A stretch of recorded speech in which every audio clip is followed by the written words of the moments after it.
1,000 years ago, a bloody war erupted between humans and demons who shared the same world. This never-ending bloodshed resulted in a mutual decision to divide the Earth into two completely distinct societies. Nonetheless, some humans were left behind in the demon world as a gift. The demons needed to consume human brains to keep their intelligence and shape, or else they would devolve into mindless beasts. Since then, demons stopped hunting humanity. Instead, they gathered all humans and put them into farms, where they would slowly wait for the day to be eaten. Emma, Norman, and Ray are three ugly and disgusting orphans who live happily in the Gracefield orphanage under the care of their caregiver, Mom Isabella. The kids usually start their days early. They all perform tests to show off their intellectual abilities, with the trio being the best performers. And since Emma is the reckless one, she's the one responsible for taking care of their athletic abilities. She usually creates a tag game where everyone has fun and plays while also experiencing the nearby forest. In the end, every kid in the orphanage has the same dream: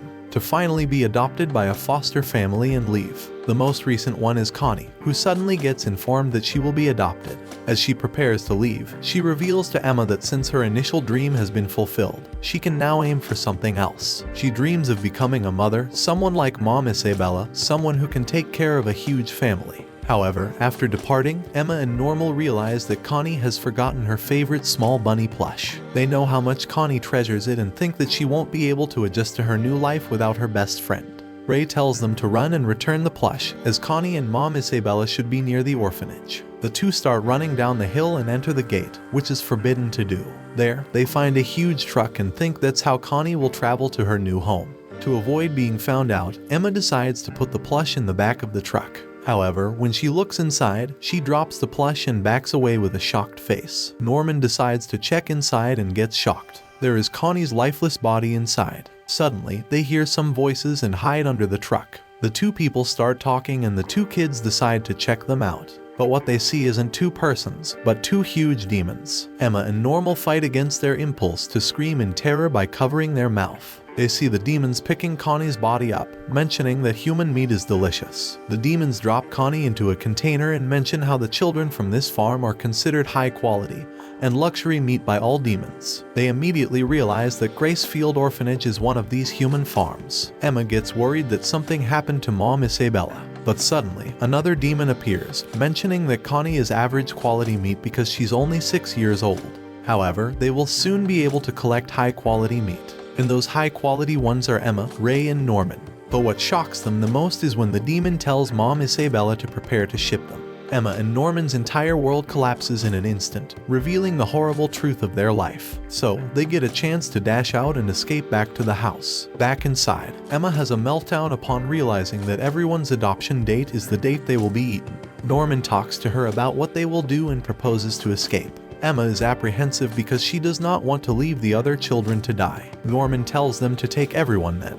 But Emma doesn't believe that small kids can escape demons, until the idea that it's just like a game of tag comes out. Meanwhile, Mom Isabella finds out Connie's plush toy, which Emma and Norman had left behind to run away. However, Emma finds it hard to hide her fear when she hears and sees Mom Isabella. Norman tells her they must continue to behave as if nothing is wrong. Mom Isabella suspects someone was at the gate leaving the bunny behind, but she has no idea who it was. Emma and Norman agree during playtime that escaping through the forest is the safest option. But as they cross the short fence, they see a huge flawless concrete wall. After returning, one of the kids comes running and tells Mom Isabella that someone is missing.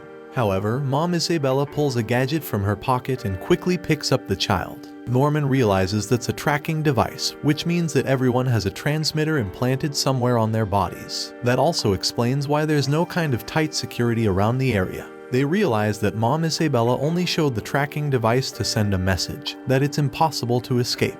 Back in the house, when Emma is having a quiet moment of grief for Connie, Mommy arrives in front of her, wondering why she's been less cheerful recently. Ray saves them both when he rings the dinner bell, but as Emma and Norman leave, Isabella asks them directly if they were at the gate the night before, but they smile and deny it, claiming that it is against the rules. However, Mom Isabella is clearly still skeptical. When they're alone again, neither can contain their horror. They're resolved to run away. All they need is a plan. This strategy includes hiding several tablecloths in a hollow tree near the wall, which they'll use to form rope when the time comes to flee. They have 2 months before the next child is taken away. Suddenly, they notice someone following them out to the wall. Luckily, it's their friend Ray, who is intrigued by what's going on. They eventually explain everything to Ray. They don't expect Ray to believe, but he does, explaining that Norman wouldn't make this stuff up. Ray joins the group to help with the large escape plot. However, Emma's determination to take all 37 children is a major issue to him. Later that day, Mom Isabella presents a new child named Carol, as well as an adult aide named Sister Crone. However, Crone is already plotting to replace Isabella as the new mom. Meanwhile, Emma, Norman, and Ray have one more difficult variable to consider as they prepare for what appears to be a hopeless escape attempt. But first they need to find a location where a tracking device could be installed. Emma is responsible for taking care of Carol, the farm's newest arrival, when she suddenly discovers a red bump behind her ear. She realizes that everyone also had it when they arrived there, because it was supposed to be a bruise from when they took blood to test for diseases. She tells Ray and Norman, making them all agree that attempting to destroy their ear trackers is too dangerous. They think it could set off the alert, therefore they must prioritize getting everyone out first. The three chooses to make the escape look like a simple game of tag. Emma suggests that they work on improving the kids' physical condition while Norman and Ray teach them how to survive. Unfortunately, Sister Crone is suspicious of their plans and aims to ship them away before their official ship date. She thinks this will be enough evidence to accuse Mom Isabella of violating procedure and finally rise to power. Later, the trio question themselves about Mom Isabella's suspicion, but she hasn't made a move. There are no bugs or cameras around the house or area, therefore, they think there's a traitor among them. Later that night, Mom Isabella promises Crone that if she cooperates, she will become a mother herself. Crone, predictably, fumes privately and determines to try to get Mom Isabella fired rather than wait for a promotion. Meanwhile, Emma, Norman, and Ray continue their escape practice under the cover of a tag game. Only this time, instead of everyone being on their own, the team is guided by older children. The trio believes Gilda or Dawn is the traitor. The three reluctantly reveal their secret with two other children, Dawn and Gilda, though Norman refuses to inform them that Connie is dead. Norman lies about the children who are left being victims of human trafficking since the cold reality may be too much for them. Gilda and Dawn eventually conclude that the only option is to flee. Ray doesn't appreciate how Norman keeps the reality about all the kids dying and being devoured from Gilda and Dawn. But for Norman, the escape must come first. He'd also arrange traps for Gilda and Dawn by placing their escape rope in different areas. Emma pretends to sleep that night and sees Gilda sneak out of the bedroom. Someone puts a piece of paper under Mom Isabella's door, stating that there is a rope under Norman's bed, which Emma cannot see through the door. After the paper is delivered, Gilda goes to Crone's room, and Emma listens in from behind the closed door. Things get tight in there, with evidence pointing to Gilda being Crone's informant or not, but in the end, Gilda does what Emma hoped for and refuses to reveal any information. When Norman and Ray investigate the two locations where the rope is hidden, Norman declares that there is nothing under the bed, and Ray concludes that Dawn is the traitor. Norman is just now persuaded that Ray was the true traitor all along because he was the only one who knew about this location.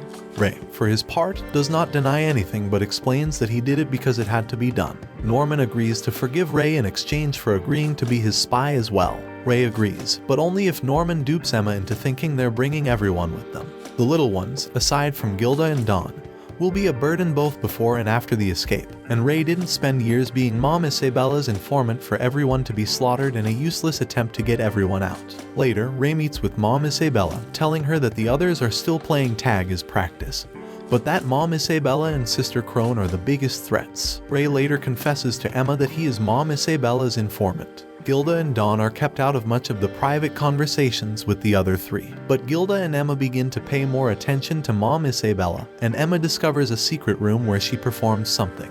Dawn is eager to get in, but Ray cautions him, and Norman agrees. Dawn doesn't know Connie is dead, so he wants to escape and save her. In order to accomplish this, Johnny and Gilda enter Mom Isabella's room, where Gilda pulls a bookshelf away to uncover a closed door. Dawn continues to put himself and Gilda in increasingly dangerous circumstances, and is also preoccupied with discovering the truth that the other three refuse to reveal. As a result, he steals Mom Isabella's key.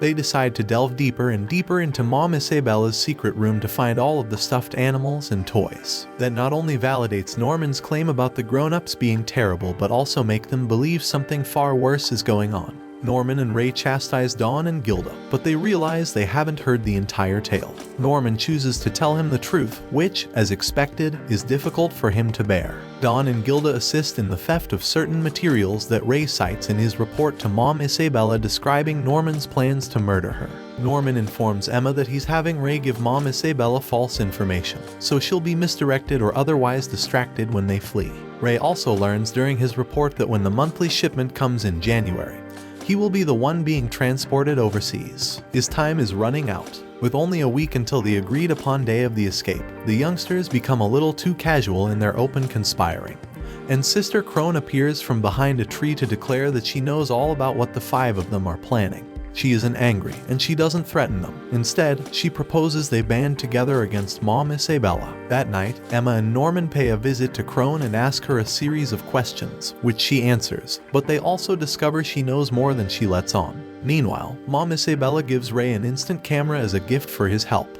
Mom Isabella later informs Crone that she has been appointed as Plant 4's mother and must go immediately. When Crone shows Grandma her evidence that the kids have an escape plot, she dismisses it because the youngsters are still under control.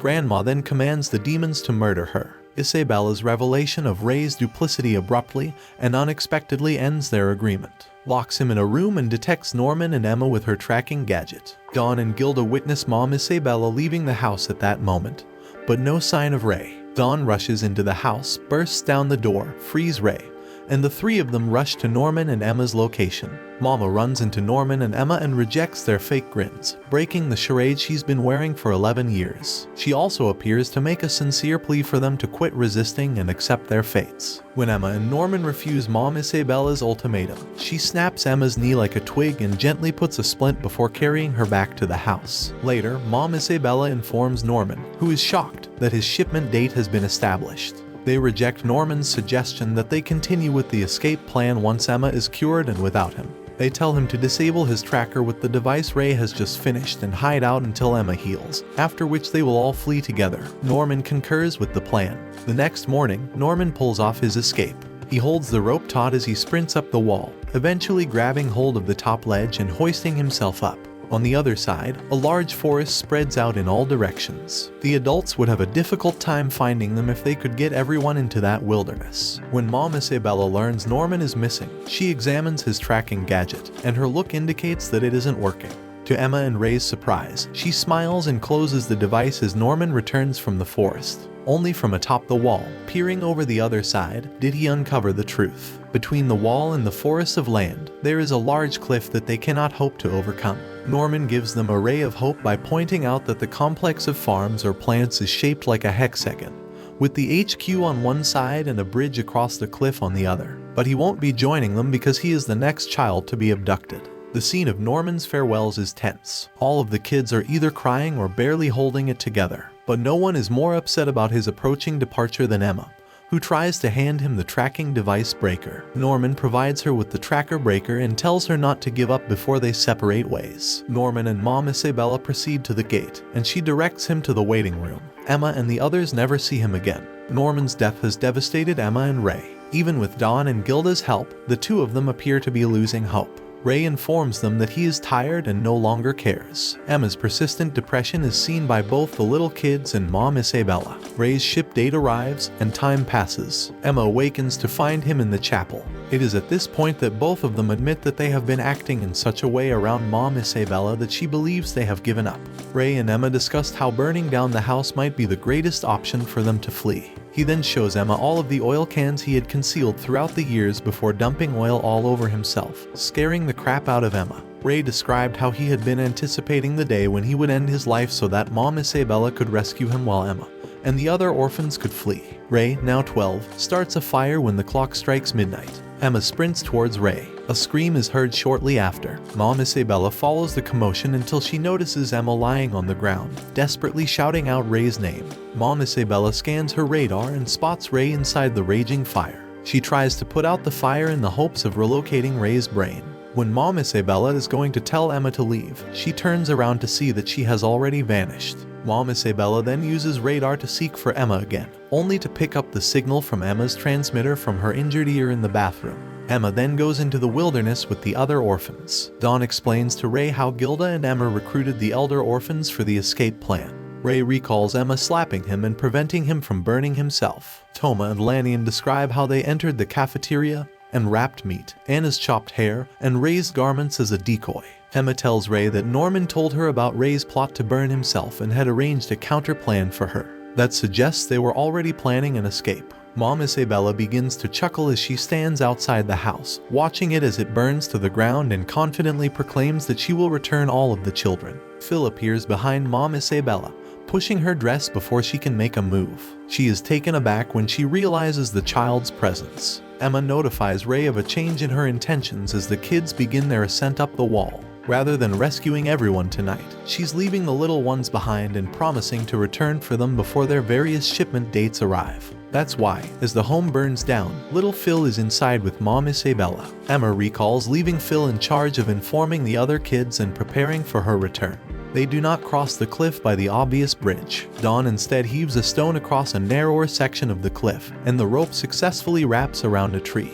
He zips across and instructs the other kids to follow suit. At the same moment, Phil tries to distract Mom Isabella as the other kids cross the street. Despite this, Mom Isabella makes it to the jump site, only to discover that Emma is the last to cross. Emma gives her old mother one last stubborn glance and says farewell before ziplining across. In her moment of defeat, we find that Ray is Mom Isabella's son, and Mama appears to be pleased that her cherished children outwitted her. Mama wishes them luck now that they've made it past the wall and cliff. The kids continue escaping through the dark forest during the night. However, they're having a hard time stumbling and falling as they're being chased by demon monsters. But to Emma, this really feels like a real game of tag. She thinks to herself how freedom is beautiful yet so cruel. When the day comes that they enter the forest, they see how beautiful it is. It's nothing they've seen before. The one they remember is the one they've only seen at the farm they have just escaped from. This forest is inhabited by fantastical life that glows brighter than day, something they've only read in books back at the house. Emma tells them to take a break since they've been walking for quite some time. But they still have to be cautious because they don't know what could be in the forest. The people at the farms are also going to look for and come after them, so they need to leave soon. During their break, they decide to head southeast where they will meet with William Minerva, a man who is helping them escape. Night falls, and some demons from the farm are on their trail. They are sniffing around until they discover that the children have gone southeast and pursue them. The children are still walking in the forest when they hear some noise. A swarm of fireflies comes flying out of nowhere. Emma realizes this is bad news. She yells at them to run when suddenly a demon monster appears and chases them. Ray separates himself from the other children to divert the monster away from them. He does great at being chased around by the monster when the monster suddenly gets clapped by the demons from the farm. The demons are still looking for the children who are waiting for Ray to return to them. Ray is then chased by the demons who are trying to capture him. They successfully surround him. Ray is exhausted from running. He doesn't want to give up, but in the end, he collapses. Before the demons think that they have a chance to take him, a hooded figure on a demon horse appears out of the blue. The figure snatches Ray away from the demons and gets out of there using smoke bombs to lose them. On the other hand, when Ray takes too long to return, the children start to worry. Suddenly, a female hooded figure appears in front of them. She tells them to head in a certain direction, and after being reluctant, the children follow her. Later, Ray wakes up from rest at a cave-like place. He meets up with Emma and the other children who have also received care from the two hooded demons. The two hooded demons join all of them. They introduce themselves to Emma and Ray as Sanju and Mujika. Mujika tells them that they do not eat humans, so Emma and Ray, who seem worried still, should be calm. This puts Emma and Ray at ease for that moment, but the two of them are still somewhat suspicious of the demon's kindness. Mujika tells them to help themselves with some food as the others are doing as well. All of them sit and enjoy the food together. Later at night when everyone is asleep, Emma and Ray go to Sanju, who is making tea. Sanju welcomes them. He realizes that they want to ask him something and he tells them to go ahead. Emma begins by apologizing for not trusting him and Mujika earlier. Sanju understands that it's normal for humans to be suspicious of every demon because it's true that demons eat humans. He tells them that demons view humans as somewhat of a delicacy, especially their brains. It makes sense for prey to fear its predator. However, Sanju tells them that he and Mujika don't eat humans for religious reasons and don't agree with most of the things that the other demons are doing because of their faith. He explains that the only reason he saved them is because he was curious. He hasn't spoken to a human for a long time because the only way to even see a human nowadays is to visit the farms. He then says that he knows that Emma, Ray, and the other children are descendants of the people who were left behind when a promise between humans and demons was made. He begins to tell them the story of what happened to the world. He tells them that the world has always been inhabited by humans, demons, and other fantastical creatures. Humans have always been prey to demons for a very long time. However, that started to subside due to humans fighting back, which led to war between the two species. In the end, they made a treaty where they would live in separate worlds. They made a promise that demons wouldn't hunt humans anymore. However, some humans would stay behind and be bred on farms to sustain the demons who would crave a human occasionally. And so it was for over 1,000 years. Emma and Ray think for a second and decide that they are delighted to hear the news. If there is another world where humans live freely without being hunted by demons, there is hope. They want to find the gate that separates the human and the demon world and cross over. But Sanju tells them that it's impossible because that would be breaking the promise the humans and the demons made. Emma and Ray don't care for that, though they want their freedom. Sanju tells them to go to bed and promises to help them exit the forest the next day. The next day, Sanju and Mujika decide to help teach the children some basic survival skills, like cooking, gathering edible plants and water, defending themselves, and using medicinal herbs for injuries and such. They do this to ensure that the children will be able to survive without them and make it to the end. This all goes very well, and the next day, the children are ready to depart. They move out and walk through the forest to get to a wasteland. It's big and bright and it looks very safe. This is where they'll start their journey to find William Minerva, out of the forest where there are predators lurk at every corner. Sanju tells them that they'll be safe for the most part because demons hardly go to the wasteland. But if they encounter a demon on the way, they should run. If they can't run, they should fight, aiming for the eye to deal the most damage. Before the kids leave, Mujika gives Emma an eye-shaped pendant for protection. The children hide in an abandoned temple in another secluded area of a demon town for a year. There, they practice all the skills they were taught by Mujika and Sanju. They take care of themselves and always keep tabs on Grace Fieldhouse using a radio they found at a bunker left by William Minerva. Emma, Ray, and two other older children, Dawn and Gilda, go to a nearby market where the demons buy food, disguised as demons. They always manage to make it back with produce and such. But the food is never enough to last a week, so the four older children have to constantly infiltrate the demon town to get more food. The next day, two other children decide to tag along with the four, even though it could be dangerous since they're small. While at the market, the two smaller children marvel at the sight. They've never seen so many demons at once before, living their lives as if they were human. They walk behind the four older children while looking around and accidentally bump into some demons. The two children drop their food, and when the demons try to return it to them, a slight breeze of wind washes them, leading to the demons getting a whiff of their human smell.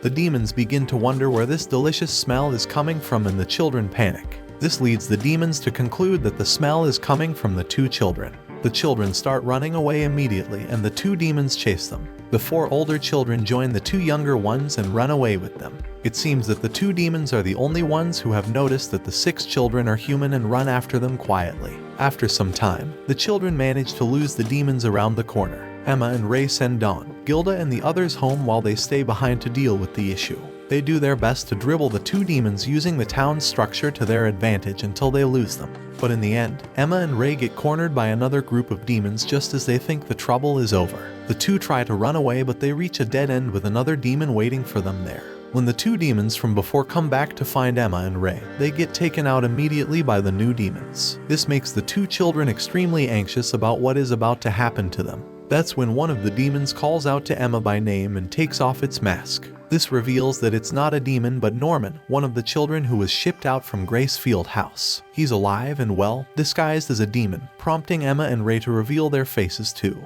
Emma rushes to hug Norman with tears in her eyes. She can't believe that he's still alive, but she's happy that he is. Ray joins in too, and the three of them bask in the reunion. The other guys disguised as demons reveal themselves too. They're Norman's companions. Emma and Ray take Norman to meet the other children. Everyone is happy to see that he's alive and well. Norman is also happy to see the children alive and well. They all hug each other. When that's done, Emma tells Norman that they left the other children back at the farm but plan to go and get them. Gilda asks Norman what happened to him and where was he all this time. Norman opens his robe to reveal a mark that belongs to a facility called Lambda 7214, a site where they conduct experiments. Norman explains that he was shipped to this farm where the only thing they did was human experiments on all the children there. They did this to find a way to mass-produce human meat that would be considered high-grade. Unfortunately, the experiments made the children develop abnormalities in their muscles, nervous system, and senses. One of the side effects was that some of the test subjects would develop enough strength to take down demons easily, just like one of Norman's companions did earlier. Emma asks if Norman was also experimented on, worrying that he might also be experiencing the side effects. Luckily, Norman says that he didn't get experimented on. He just took some tests, so he's fine. They ask him how he managed to escape the facility, and he tells them that he was helped by someone who supported William Minerva. He escaped with some of the children there and ended up destroying the place. Unfortunately, the ally of William Minerva was found out and got clapped, leaving Norman and his companions to escape on their own. It's unfortunate, but Norman tells them that he did get a hold of the files with data on how to make a substance that can make demons degenerate. The children don't understand why he would, so he reveals the nature of the demons and why they eat human meat. Demons degenerate when they don't eat human meat. They must eat human meat to preserve their forms and their intelligence, especially if they eat the brains of humans. The reason the children were made to take tests was to develop their brains. This is also why demons come in all shapes and forms like humans. They are what they eat. If they don't do this, they could lose their forms, intelligence, and revert back to monsters who aren't intelligent enough to think about running farms. They would become like the monsters who run in the forest, mindlessly, and eventually clap each other themselves. Because of the data that Norman has, he can increase the production of the substance that makes the demons degenerate, have them attack each other, and eventually go extinct. At the moment, he has enough to wipe out the nearby town and then move on to the whole demon world. Norman confesses to have been inspired by Emma, who was compassionate about their freedom. She wanted them to live freely and away from the monsters, in a paradise of their creation.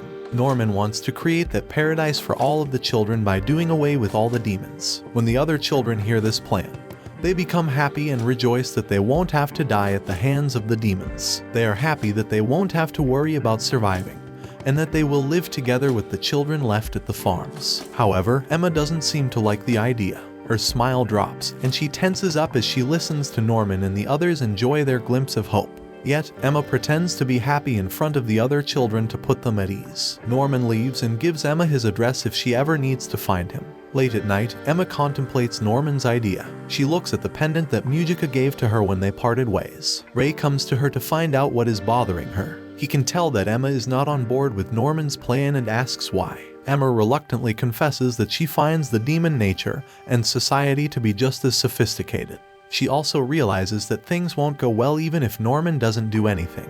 If they all manage to go to the human world, the demons' lack of human consumption will eventually lead to their degeneration and, therefore, extinction. She doesn't want that, and it's not only Norman's plan she doesn't want, but the extinction of the demon species. She just doesn't know what to do. Ray tells her that it's good that she spoke her mind, but she needs to say this to Norman before he strikes. Emma doesn't want to say anything to Norman without a solid plan.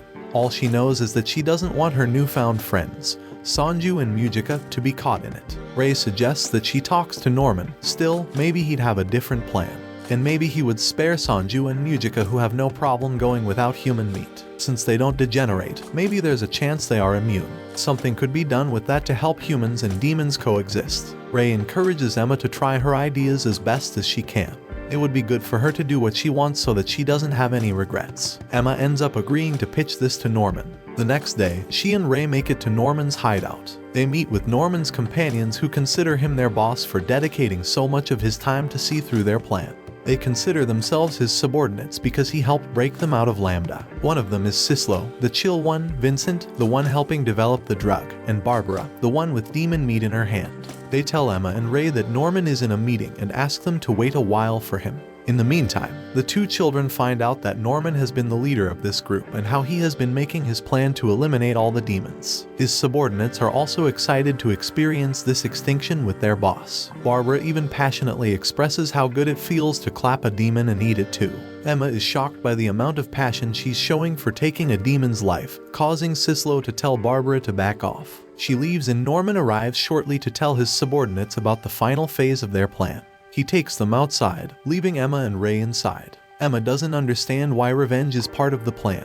She only wants to rescue the other children, not to make the demons extinct. She thinks it's evil and that even though the others were getting tortured by the demons at Lambda or anywhere else, revenge is not the answer. Norman comes back inside, and Ray immediately inquires about his plan. Norman shows them the portion he's created that is supposed to end all the demons. Ray asks if it will work on all the demons like the ones that don't degenerate even though they don't eat humans. Norman is taken aback to hear that Emma and Ray know about the existence of such demons. He asks them how they know, which puts Emma on the edge. Ray confesses that they have met the demons, shocking Norman. He asks them if one of the demons is a young-looking female demon, likely Mujika, to which Emma confirms. Norman is so shocked that he can't believe that they have met the girl he regards as the evil-blooded girl. Emma and Ray are surprised and ask if he's ever met her. Norman denies ever meeting her, but he has heard rumors of how she first showed up.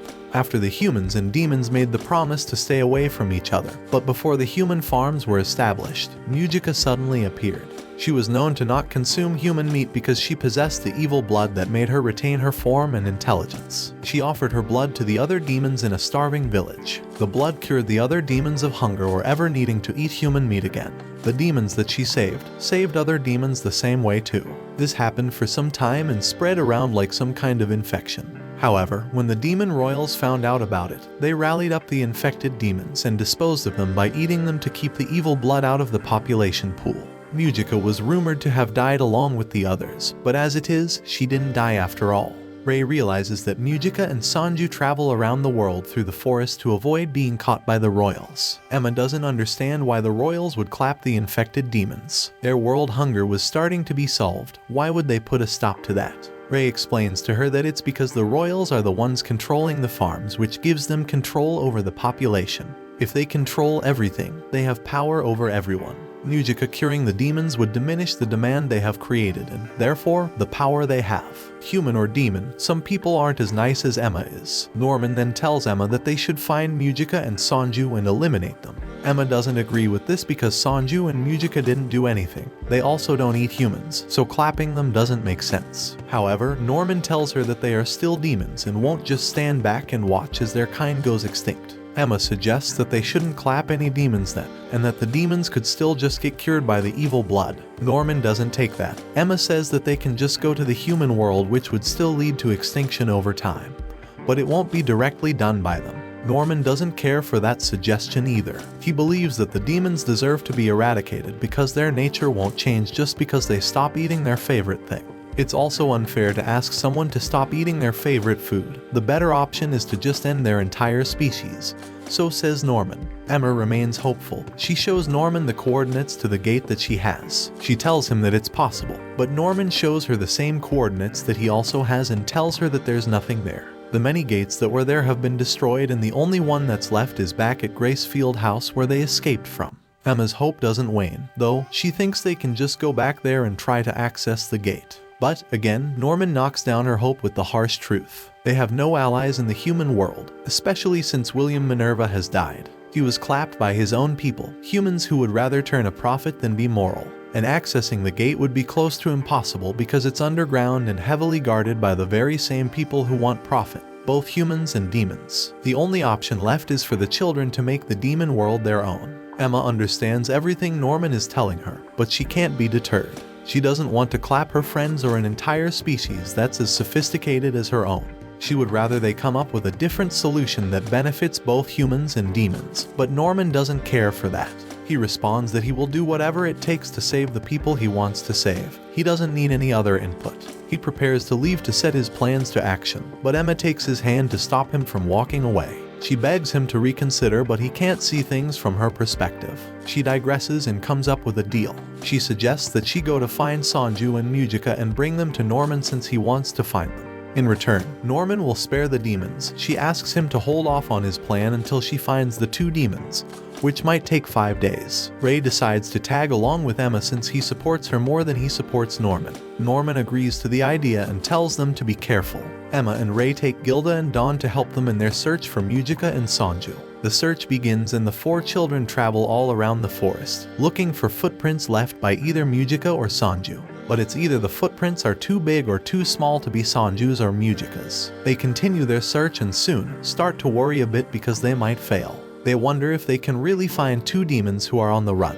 If they take too long and go further from the temple, they're afraid they won't be able to make it back in time to stop Norman. However, they try to keep a positive mindset for the sake of the demons and Norman as well. Soon, the 4 children come across the footprints of Sanju's horse and become hopeful. Right at that moment, a monster appears and immediately goes into attack mode. Emma gets injured and the pendant Mujika gave to her falls off and lands on some bushes. Emma is still fine since the injury is minor, and the other children are okay too. They all decide to fight the monster, but it's too big to take down with just a few shots of arrows. Emma tries to lure the monster away from the other 3 children by shooting at it and running away. The monster follows her, and the other 3 children follow the monster. Mujika and Sanju arrive at that very scene and see the gigantic footprints on the ground. They decide to get away from there since whatever it is that was there could return.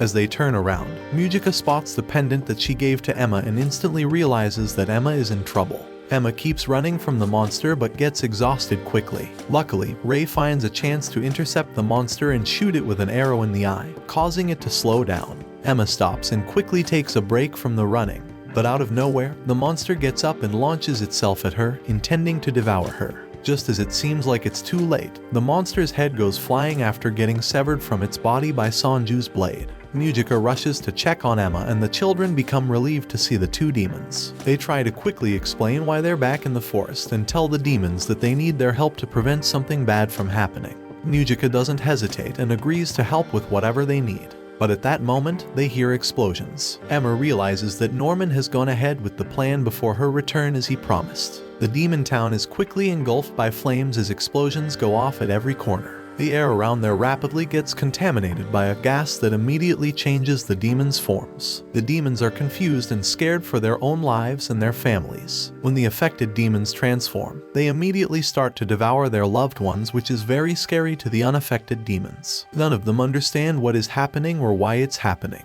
Norman watches as this unfolds. Vincent comes to tell him that the experiment went well, and the drug took effect just as predicted. Now they can wipe out the species, no problem. Norman is pleased to hear this, but a part of him apologizes to Emma for not keeping his promise. He believes that things must happen this way. When she comes back, it will all be over. Norman comes into the town with his subordinates, and they continue their massacre. The children still in the forest can't believe that Norman lied to them. But there's no point in wallowing in the betrayal. Emma asks for help from Mujika and Sanju to get to the town quickly, and the 2 demons offer it. Norman, back at the town, pulls out a knife and gets ready to clap a little demon named Emma and her grandfather, Vilk. When the 2 of them look back, they see Norman frozen in his place. He's experiencing conflicting emotions but refuses to be swayed by his doubts. As an explosion goes off behind him, sending another gust of the poisonous gas to the demons, he vows to not give up now. The gas starts to change Demon Emma into a degenerate, but her grandfather doesn't change. Norman realizes that Vilk is one of the demons who were once converted by Mujika 700 years ago. He charges at him, ready to clap him and Emma, but Vilk puts up his hand to block the attack. He turns around and asks the demon Emma to drink his blood and leave the town. This sight sends a spiral of emotions to Norman. He looks around to see families crying for their loved ones who have transformed into things they've never seen before. Norman is filled with sorrow and hesitation but refuses to give in to them. He knew this would happen, but he will not give up on his dream of living freely with his family. He will not turn back now. He raises his blade to sink it into the back of Vilk. However, right before he does that, Emma and Ray arrive and stop him. Emma looks at Norman and sees the scared little child he once was. She tells him that she will not let him leave them behind again like he did before. Norman is happy to see that Emma and Ray have found Sanju, but he tells her that there's nothing they can do now. The plan has already begun and all that's left to do is for them to finish the job. Emma refuses to hear this. She tells him that Mujika is on her way to help. She doesn't think Norman is a clapper. She claims to know him. He wouldn't do this. He doesn't want to do this. She tells him that she doesn't want him to keep doing what he's doing, always sacrificing himself to protect them. She doesn't want him to feel solely responsible for all the children. That's the reason he goes to these measures. He's doing it for them, but that's not who he truly is. She approaches him while trying to comfort him. She tells him that she knows that he's scared, but Norman doesn't want to admit that he is scared. Emma continues to tell him that he looks like a scared little child, shaking with a blade in hand. Norman doesn't want to hear it. He tells her to stay back.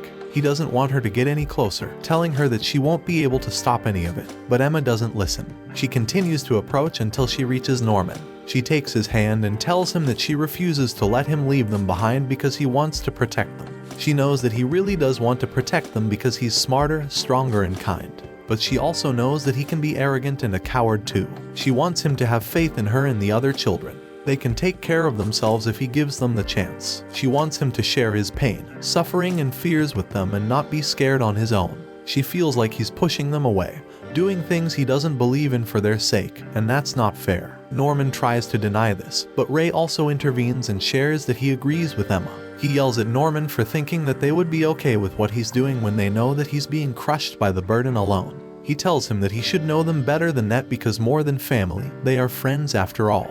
Despite the flames consuming the town, Emma believes they can still change the outcome and still be friends. They won't judge Norman for what he's done already because he was trying to protect them. They want him to be part of them again, grow and laugh with them till the very end. Norman finally lets his emotions take hold of him and breaks down crying. He, too, wants to grow together with them. It's all he ever wanted. But that won't be possible. He confesses that he lied to them about something. At Lambda, they did, in fact, inject him with drugs and such during their experiments. He's been having side effects since, and this will eventually lead to his demise. Before Emma and Ray can react to this news, a degenerated demon shows up to attack. The three children must hurry up and get out of there before they find themselves in the stomach of a monster. Vilk, who is still nearby, suddenly cuts his hand, probably wanting to feed it to the monster, causing panic in his granddaughter. Mujika arrives with Dawn and Gilda to find Sanju facing off with another degenerated demon. Sanju cuts his own hand as well and feeds it to the demon while he regenerates another one.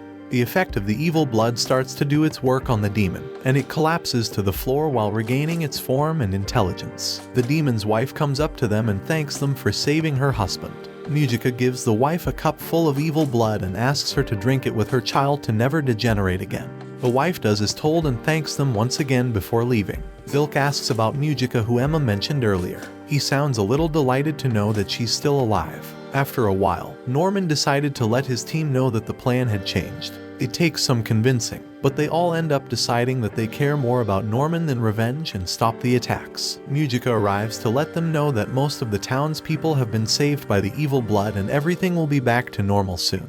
Mujika promises that they will stay behind to cover for them, explaining what happened and will come find them at the temple later. The children leave and head back to the temple. As soon as they arrive, the other children, who were left there, immediately inform them of some bad news. They heard, through the radio, that the children still left at Gracefield House were going to get shipped out. Everyone begins to worry. They don't understand why the farm would ship anyone at that moment since it normally takes 6 years for any child to get shipped out. Norman tells them that it could be Lambda.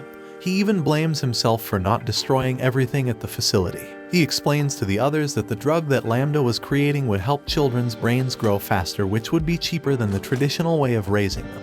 The success of these experiments would then mean that all the farms would be conducted under the Lambda system. This seems like it's already starting to happen. Emma becomes eager to head to Gracefield House and save the others before the shipment, but Ray voices that it could be a trap as well. Emma doesn't care. She wants to try and do something before it's too late. Vincent thinks that it's absurd to even think about breaking into Gracefield since it's the most secure farm of all. As they argue, Mujika and Sanju arrive at the temple. They inform the children that the town has been successfully saved, but they are scared that if word gets out, the townspeople will be targeted by the royals and get clapped. Vilk, who tagged along with the children, gets up and tells Mujika that it's fine even if that's the case. He thinks it's better to be alive with the evil blood than to be alive as wild animals with no intelligence. The townspeople were starving anyway. They were going to degenerate sooner or later. He introduces himself to Mujika as one of the people she saved with her blood 700 years ago, making her delighted to know that there were other survivors. Vilk then gives Emma a piece of pen as a gift. He says that he was given it by another human he found 15 years ago in the forest. The person was badly injured, and he was afraid that he would get eaten by monsters that would find him there. Vilk says that the man held tightly to the piece of pen until his last moments. His final words were that he wanted Vilk to give the children of the farm the piece to give them some hope. As soon as the man took his last breath, Vilk brought him home to share him with his family over dinner. He says he remembers the way the man clung onto life. This made him realize that humans have will, souls, and people they love too. Just like demons, they are not just food. Vilk regretted what he had done, but for the sake of his family, he did it. He didn't let anyone know that he had the evil blood within him for the past 7 centuries. He didn't need to eat human meat, but he didn't want to be suspicious. He wonders that if he had shared his blood with the other demons, maybe he would have saved some of their lives. He confesses that when he comes to the temple to pray and make offerings, he's doing it to find out if what he did was the right thing to do. However, now he wants to change, do better, and not regret his life. He tells Emma that he doesn't know if the piece of pen he gave her is of any use, but he hopes that it will serve her well. Emma thanks Vilk and finds a pen to place the piece at the back of it. The pen instantly displays a hologram, showing them a blueprint of the Gracefield house all the way to the underground gate that leads to the human world. It will help them be able to break in and manage to escape. On top of that, Norman also notices that there's a formula of a drug that can help cure them of their side effects from the Lambda experiments. There's hope for Norman and his subordinates, and this makes all of them happy. Vilk is happy to have been able to help and takes Demon Emma on their way back to the village. As they walk away, Norman stops them. He offers his apologies for almost clapping the old demon man, his family, and his community. Demon Emma comes to face Norman. She also apologizes for what the other demons are doing at the farms. Vilk calls the demon Emma so that they can go home, and Emma finally learns that she shares a name with a little demon. Emma runs after Vilk and tells him that she's grateful for what he's done for them, and Vilk smiles at her before departing. This makes Norman realize that Emma would have found a way to help everyone, no matter what. He can't believe that he didn't listen to her sooner. However, he's happy for what she did, helping save the humans and the demons. Ray tells him that Emma does the right thing every time.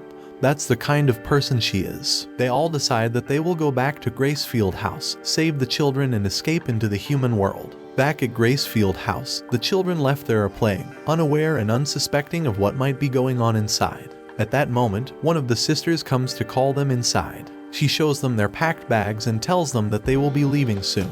The children are happy to know that they will all leave together this time. All of them except one, Phil, the only one who knows about Emma's plans. On the other side, the preparations are underway and are going well. Mujika and Sanju are also helping out. Emma feels that she's troubling the two, but Mujika assures her that it's no problem because they are friends now. Emma eases up and asks Norman and Ray to talk in private because she has something to tell them. Meanwhile, the children at Gracefield House get ready, but Phil can't bring himself to.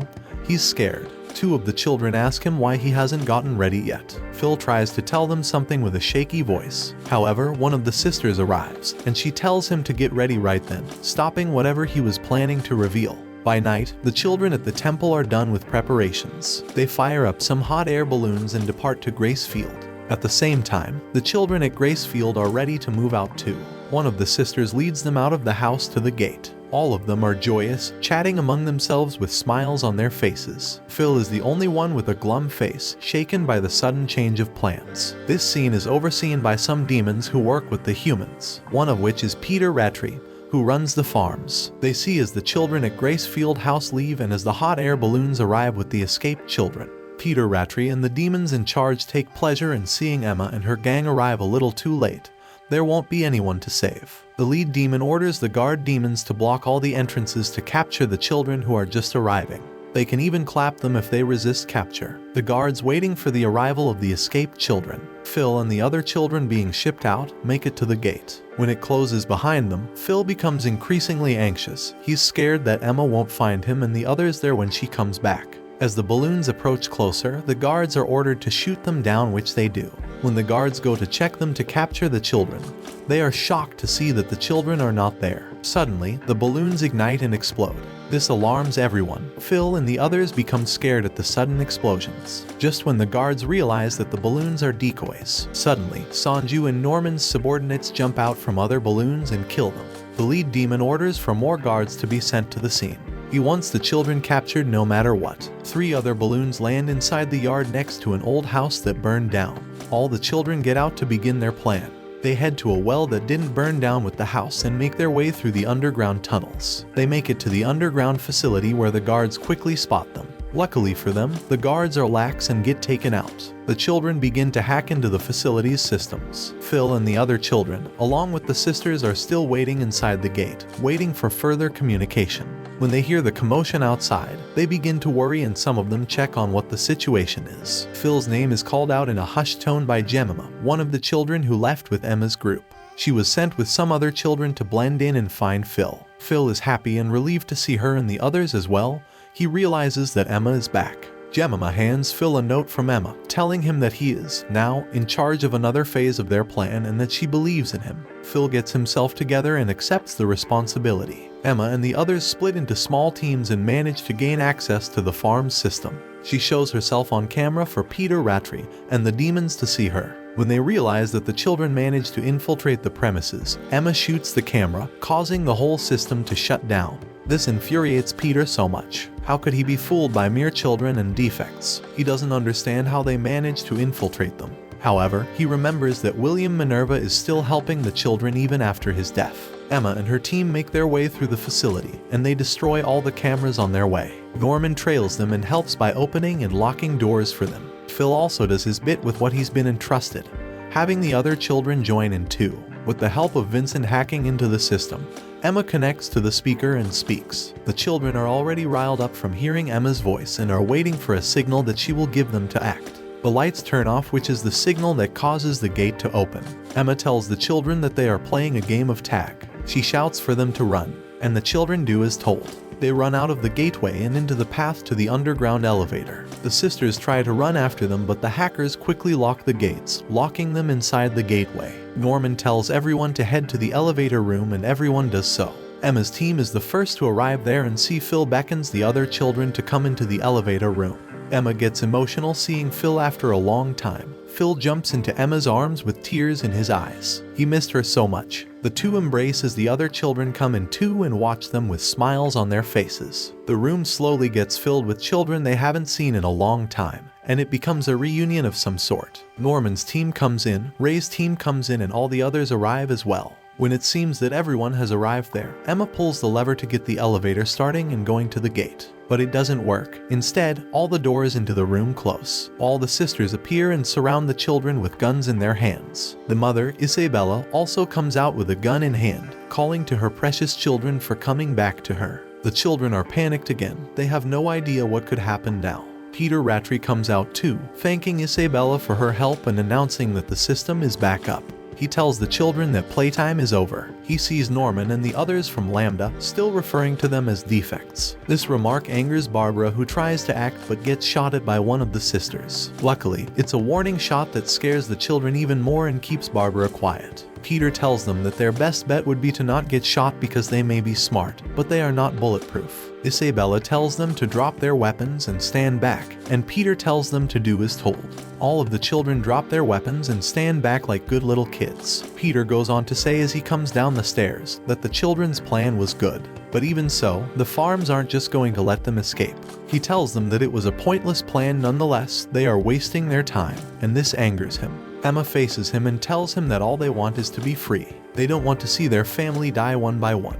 But Peter doesn't care. When he looks at them, he only sees chickens yapping. They are meant to be eaten. Emma doesn't care what he thinks though, and she tells him to his face, which makes Isabella proud. This surprises Peter, who turns around to find that Isabella is now pointing the gun at him. The other sisters point their guns at him as well, which makes him realize that he has been betrayed. He doesn't understand why Isabella would do this, and she tells him exactly why. She was tired of how the farms were run and wanted to bring down the system. Emma is happy that Isabella is on their side, but Isabella tells her that they just have the same goal, and nothing more. Yet still, Emma thanks her. Luckily, things went Isabella's way and here they are now. Peter has no other options. Peter doesn't think so though. He tells Isabella that they are the ones who have no options since reinforcements are on the way. The demons in the control room connect to the speakers and announce that reinforcements are indeed on the way, so they should all just wait for further instructions. Peter becomes happy to hear this. He tells Emma and the others that they were born to be eaten by demons. All of them. They will never see freedom because they never had it to begin with. One of the entrances to the farm shows on the system that it's being attacked. It's being attacked by the demons from Vilks Town. They have come to destroy the farms which have been keeping them under someone else's thumb. They refuse to live like this any further and are attacking the gate to enter. This is heard on the speaker by Emma and the others, making them happy except for Peter Rattray, of course. The demon commoners gain access to the farm. They are led by Mujika and Sanju with Vilk as well. They enter and cause havoc, demanding a way to the control room where they silence the guarding demons as well as their boss. Just then, Vilk arrives with Mujika. The sisters immediately become alert. Emma's group tells them that it's okay, the demons are their friends. Peter doesn't understand how it could be that demons are friends with humans. He thinks that the demons are supposed to be watering at the mouth seeing so many humans. Vilk explains to him that he doesn't need that. None of the demons need that, not with the blood of Mujika which has saved them from degeneration. Vilk hates that they are being controlled and starved by the farms, leaving their families to degenerate, become monsters, and eventually die off, but it all stops now. Vilk jokes that their freedom from degeneration is much tastier than human meat anyway, so he prefers it this way. Emma is delighted to hear this, but not Peter Rattray. He's scared that things might go back to the way they were 1,000 years ago before the promise was made. Sacrifices are needed for some societies to function, and without those sacrifices, there won't be any peace. But Emma tells him that demons don't need to eat humans anymore. They'll find other things to do in all that time that they'd use to hunt humans and worry about degenerating. There's no need for sacrifices and everyone deserves to be free, including Peter Rattray himself. She offers her hand to him so that they can all be free. Peter doesn't understand exactly what Emma is saying. How dare she insist that no human is free in the demon world? He thinks that he's free. He can do whatever he wants. He's the one in charge anyway. Emma reiterates that none of them, including him, are truly free. They shouldn't have just some freedom. They should be in a world where they are all free and can do whatever they want, whenever they want. However, Peter believes that this is how the world is supposed to be. It's how it's been for the past 1,000 years. What's a few years till they all get eaten by demons? Emma argues that they can make this world whatever they want it to be and change their destinies. She once again offers her hand to him so he can walk with them. Peter looks at the hand. He recalls the beginning of the promise between the demons and the humans who were part of his clan. The clan became the gatekeepers for generations. James Rattray, Peter's brother, was a gatekeeper as well. Peter looked up to him. However, one day, things changed. James found out about a secret that the clan had kept for a long time.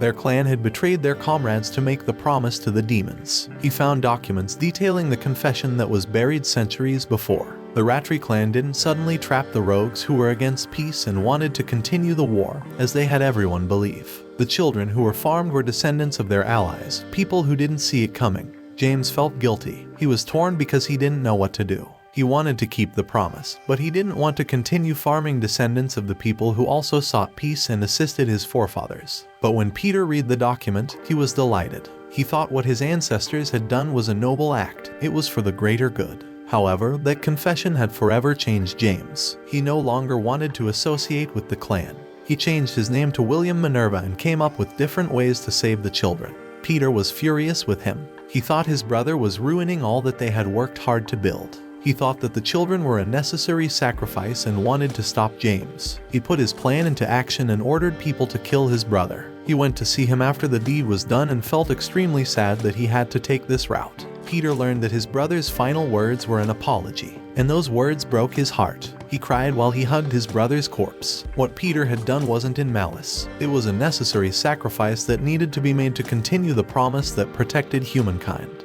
It hurt him too, but he had to do what he had to do, and he's proud to be a Rattray. Yet he wonders if James ever did what he did to become free too. It doesn't matter anyhow. Peter has done his duty, and if Emma wants to be free, she's welcome to do so. He tells her that she knows nothing about the real world. Humans or demons, everyone does the same thing, and he will take no part in any of it anymore. He will just be watching from the depths of hell. He pulls out a knife and places it on his neck.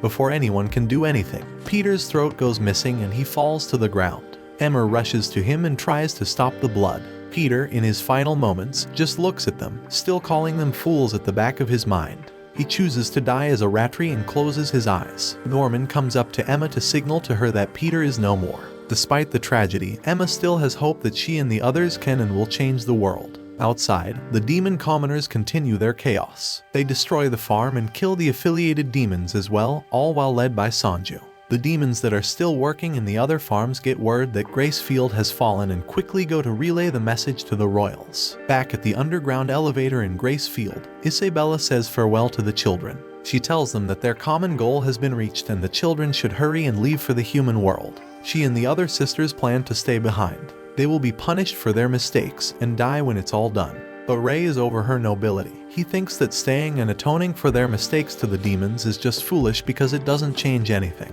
He wants them to be happy to be alive and come with them to the human world where they can atone for their mistakes to the children. Emma supports his statement and assures Isabella and the sisters that they don't hold any grudges against them. They don't hate them because the sisters had a job and they did that job, regardless of whether it was morally correct or not. They also don't hate them because the sisters still cared for them dearly despite knowing what the outcome would be.